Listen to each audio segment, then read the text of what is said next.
What's up, ladies and gentlemen? Julian Farah here from Photosfera with another short tutorial video, this time about split toning. I'm hoping that the curves video I made for you guys last week was helpful. So this time we're going to be talking about the use of split toning in Lightroom. Keep in mind this can also be done in Photoshop, and like I told you guys, I'm going to be delving into Photoshop tips and tricks more in the new year when I'm going to be releasing my photography and post-processing course. So stay tuned for that.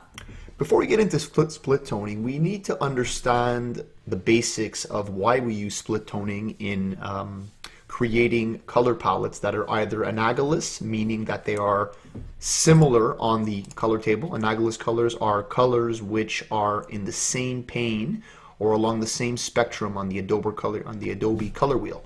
So shades of blues going into green, into light pinks, or let's say we go into yellow, yellow into oranges, into reds, into greens.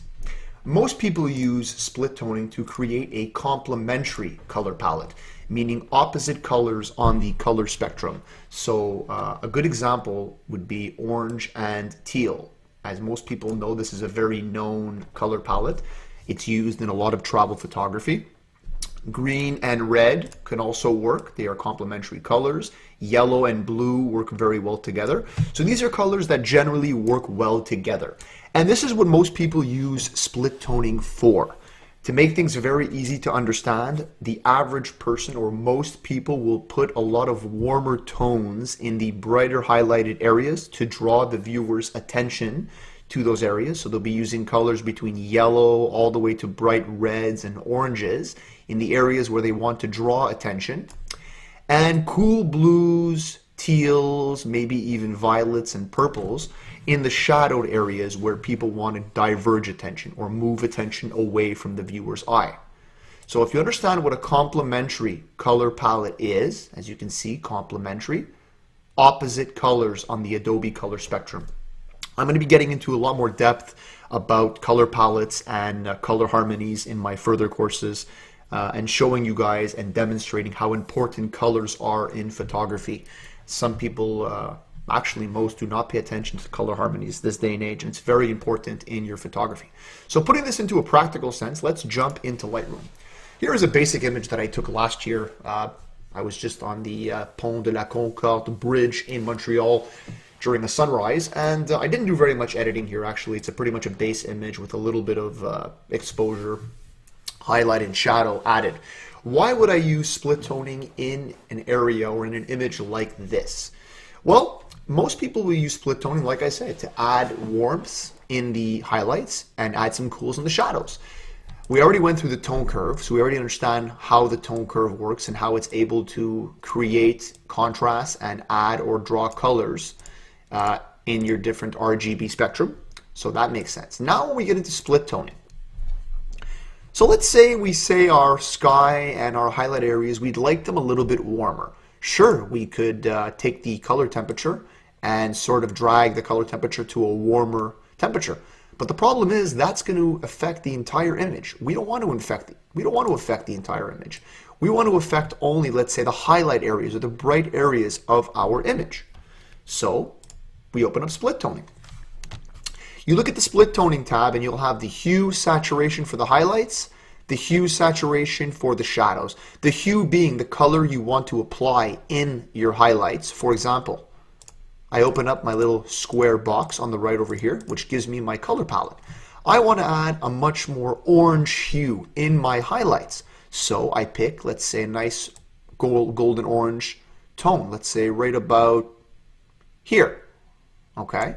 Then I could lower the saturation, because obviously it looks a little bit ridiculous. I could lower the saturation of those tones that I picked. Close that.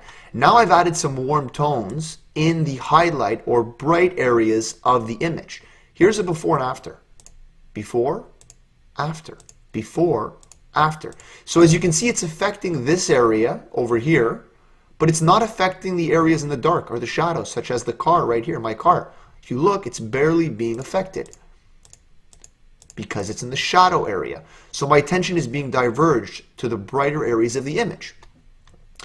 The balance tab basically balances how much of the effect you want to go into the shadows or into the brights. So if I put balance plus 100, it's going to give me all of the highlights being affected. As I reduce the balance, there's going to be no more split toning in the highlights, but it's going to be more into the shadows. Obviously in the shadows I haven't applied anything yet. So let's bring that balance back to 100 by double clicking on the balance. Quick shortcut, you can actually double click any of the writing or any of the tabs in Lightroom and it will bring back the values to 0. So now I want to go into the shadows, guys. I want to add more of a cooler tone in my shadows. Shadow areas would be around over here. So if you're not sure, obviously, you can always use the trick that I showed you guys in the tone curve to locate where on your image are the shadows. Most people know the shadows or the dark areas are the areas which are darker to the human eye. Let's add some blue in the shadows, guys. How about a little bit of blue? Just a tad. Something along the cooler tones, cooler blue tones, let's say, right here. So I've added some cool tones in the shadowed or darker areas. Now the image looks quite a bit off balance because I need to lower that saturation. As I lower the saturation and raise it, you'll see that I can create a balance that kind of looks pretty good. Maybe raise the saturation a bit in my highlights. And maybe bring the balance a little bit more to the shadows. Okay, so now the image is looking a little bit better. Clearly there's a lot of orange in this image, so we can always take our slider and we could change the value. If we find this is too orange, let's bring it into a more yellow tone. Okay, maybe a little bit bluer on the shadows, a little bit more saturation. Okay, let's look at the before and after, guys. So just by adding a tad bit of split toning, we are able to completely transform the image. We haven't even touched our tone curve, we haven't done any transform, we haven't did any lens calibration, we haven't even touched any HSL sliders, let alone jumping into Photoshop. Just look what split toning has done to this image. This is the before, this is the after. We've added a nice cool blue hue on the shadow areas over here. And we've added warmth in the highlights where the sun is or where the bright areas of the area on the images, which looks great. Let's look at before, after, before, after. So keep in mind, guys, when you're using split tones, you need to understand how color harmonies work. That'll make your job a lot easier. And if you ever want to check your color harmonies, you can go to color.adobe.com or Adobe Color CC. This will give you guys the color wheel, and you can click the different types of color harmonies, which I'll be getting a little bit more into later on. But typically, split toning is a complementary color harmony. So let's say I'm out in nature and I want to get a color harmony. There's a lot of greens in the air, in the nature. You're in the trees, you're in the forest. Well, the different opposite color harmonies for green would be a little bit of orange and a little bit of reds with their respective values, okay, over here. Each box gives you the respective values to show you the RGB and the hex code to get those color harmonies. But you don't need to get into all these numbers yet. It's a little bit more confusing. Just keep in mind you want to go to a complementary color harmony when you're using split toning. That way you'll have warm highlights and you'll have cool shadows. Before, after, before, after.